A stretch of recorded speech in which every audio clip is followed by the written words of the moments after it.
அடுத்தது உண்ணும் ஒழுக்கங்களை பொறுத்த வரைக்கும் அல்லாஹ்வுக்கு நன்றி செலுத்தி ஒருத்தர் உண்ண ஆரம்பிக்கணும். அல்லாஹ்வை நினைக்கணும், பிஸ்மில்லாஹ் சொல்லணும். ரசூலுல்லாஹ்வுக்கு முன்னாடி ஒரு சிறுவர் சாப்பிட்றாரு, அவருடைய கையை அங்கே இங்கே தட்டில் சுத்திட்டு இருக்குது, அதை ஒழுங்கா அவர் சாப்பிட தெரியாமல் சாப்பிட்றாரு. ரசூலுல்லாஹ் சொன்னாங்க, யா குலாம் சம்மில்லா, சிறுவரே அல்லாஹ்வின் பெயரை சொல்லு சாப்பிடுங்க. வகுல் பி யமீனிக், உங்களுடைய வலது கையை கொண்டு சாப்பிடுங்க. வகுல் மிம்மா எலிக், உங்களுக்கு பக்கத்தில் அருக இருக்கக்கூடியதுலேருந்து எடுத்து சாப்பிடுங்க. அதாவது முதல்ல உங்கள் தட்டுக்கு உங்களுக்கு பக்கத்தில் இருக்கிறது எடுக்கணும். அப்போ தட்டின் ஓரத்துலேருந்து எடுக்கணும், நடுவுலேருந்து எடுக்கக்கூடாது. அப்போ இந்த ஒழுக்கத்தை ஒருத்தர் கடைபிடிக்கணும். அந்த நேரத்தை சாப்பிடும்போது கீழே விழுந்துருச்சுன்னா உடனே அதை எடுத்து சாப்பிட்றணும், கீழே விடக்கூடாது. அதில் அசுத்தம் பண்ணுனா கழுவி சாப்பிடணும். இதே நம்ம போடக்கூடிய சுத்ரா, அந்த என்னது சுப்ரா இருக்குது, தஸ்தர், விரிப்பு, அதில் என்ன பெரும்பாலும் அழுக்கு இருக்காது, ஏன்னா நம்ம பயன்படுத்துகிற ஒன்றாக தான் இருக்கும், அதுக்காகவே வச்சுருப்பாங்க. அப்போ உடனே எடுத்து சாப்பிட்றணும். அது சுத்தமாக விரல்களை சூப்பி சாப்பிடணும். நடுவில் இருந்து எடுக்காமல் ஓரத்துலேருந்து எடுக்கணும். ஏன்னா அல்லாஹ் தஆலா எந்த பகுதியில் பறக்கத்து வச்சிடும், ஆனால் நடுவில் பறக்கத்து இறங்குது. அவன் எங்கேயுமே எந்த உணவையும் விடக்கூடாது. அதை நம்ம அல்லாஹ்வுக்கு நன்றி செலுத்தி சாப்பிடுவோம். அதே மாதிரி ஒருவர் உணவை குறை சொல்லக்கூடாது. உணவை அப்படி இப்படி அதை விமர்சனம் செய்யறது, அதை முதல்ல அவன் செய்தவங்களுக்கு கஷ்டமாக இருக்கும் அதை கேட்கும்போது. ஆனால் சில நேரத்தில் அவங்களே கேட்பாங்க, நம்ம அவங்க மனசு புண்படாதபடி சொல்லலாம். இப்போ நம்ம வீட்டில எல்லாம் அந்த மாதிரி தான் நடந்துக்கணும். முதல்ல அம்மா எவ்வளோ நமக்கு ஆசை செய்வாங்க, அதை வீசுறது, அதை நான் சாப்பிட மாட்டேன்னு சொல்கிறது, அப்புறம் அம்மா செய்கிறது அந்த உணவை குறை சொல்கிறது, அவங்க ஆசையை செய்திருப்பாங்க அதை குறை சொல்கிறது. அப்படியே தான் நம்ம கொஞ்சம் உப்பு அதிகமாகிடுச்சு, எல்லாம் கொஞ்சம் உப்பு கம்மியாக இருக்குது, கொடுங்க உப்பு போட்டுக்கலாம். இந்த மாதிரி நம்ம மேனேஜ் பண்ணணுமே தவிர எங்கேயுமே வீட்லேயும் சரி வெளியிலையும் சரி உணவை குறை சொல்கிறது விட்டுடணும். அது ஒரு நல்ல பழக்கம் இல்லை. அல்லாஹ்வுடைய நபி ஸல்லல்லாஹு அலைஹி வஸல்லம் எப்போவுமே உணவை குறை சொல்ல மாட்டாங்க.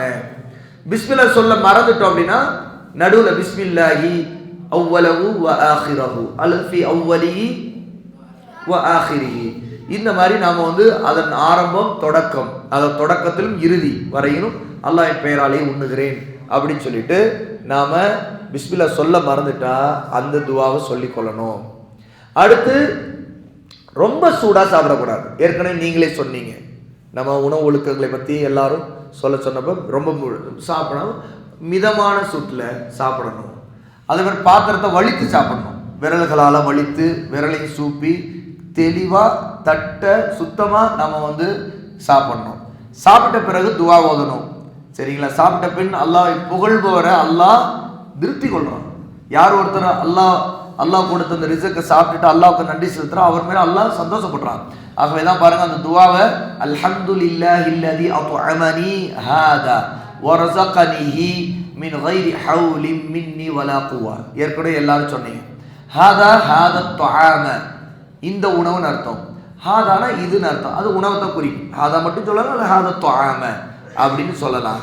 அப்போ இந்த துவாவை அல்லாஹ்வுக்கு நன்றி செலுத்தி ஒருத்தர் ஓதணும். யார் ஒருத்தர் இந்த துவா ஓதுறாரோ அவருடைய முன் சென்ற பாவங்களை அல்லாஹ் மன்னித்து விடுகிறான். ஏன்னா அவர் நன்றி செலுத்தி அந்த உணவை சாப்பிட்டதுக்கு அல்லாஹ் நன்றி செலுத்தினா அல்லாஹ் அவருடைய பாவங்களை மன்னிக்கிறான் அப்படின்னு சொல்றாங்க. அதற்கடுத்து இதோடு சேர்த்து குடிக்கிற ஒழுக்கங்கள், தண்ணீர் குடித்தாலும் அல்லது ஜூஸ் குடித்தாலும் பால் குடித்தாலும் நாம் இதில் சில ஒழுக்கங்களை கடைபிடிக்கணும். அல்லாஹ் தஆலா தான் அதையும் நம்ம கொடுத்தவன். அப்போ அதில் பரக்கத்தை அல்லாஹ்வுக்கு நன்றி செலுத்தி நாம் சாப்பிடணும்.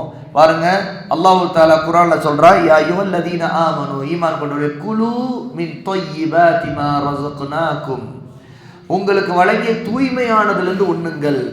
வஷ்குரு லில்லாஹ், அல்லாஹ்வுக்கு நன்றி செலுத்துங்கள். இன் குன்தும் இய்யாஹு தஅபுதூன், இப்படி நீ நன்றி செலுத்தினா உண்மையிலே நீங்க அல்லாஹ் வணங்கியவர்களாக ஆக முடியும். அப்போ நாம உண்ணும் போதும் குடிக்கும் போதும் அல்லாஹ்வுக்கு நன்றி செலுத்துவது அது ஒரு இபாதத்து. அந்த இபாதத்து அல்லாஹ் செய்ததா நமக்கு அந்த நன்மை கிடைக்கும். குடிக்கிற பாத்திரத்தில் மூச்சு விடக்கூடாது, உள்ள அப்படி குடிச்சிட்டு அப்படி மூச்சு விடக்கூடாது. சரியா? அது நல்ல பண்பு இல்லை, ரசூல் ஸல்லல்லாஹு அலைஹி வஸல்லம் தடுத்திருக்கிறாங்க. அதை பருகும்போது 3 முறை மூச்சு விட்டு வெளியே விட்டு குடிக்கணும். சரியா? மிடரா. சரியா? இதை ரசூலுல்லாஹி ஸல்லல்லாஹு அலைஹி வஸல்லம் என்ன சொன்னாங்கன்னா, இதுதான் நன்கு தாகத்தை தணிக்கக்கூடியது, உடல் நலத்திற்கு பாதுகாப்பானது, ஏற்றது, அழகிய முறையில் செரிக்க செய்யக்கூடியதுங்கிறாங்க. ஏன் மூச்சு விட்டு குடிக்கணும் ரசூலுல்லாஹ் இங்க காரணம் சொல்றாங்க. 3 விஷயம் சொல்றாங்க. முதலாவது, குடிக்கிறவருக்கு தாகம் அப்பதான் தனியும். ரெண்டாவது அவருடைய ஆஃபியத், அவருக்கு பாதுகாப்பு கிடைக்கும். மூன்றாவது விஷயம் அவருடைய செரிமானம் நல்லா இருக்கும். அப்படியே ஒரு மாதிரி சாப்பிட்றத கொட்டுறது குடிக்கிறத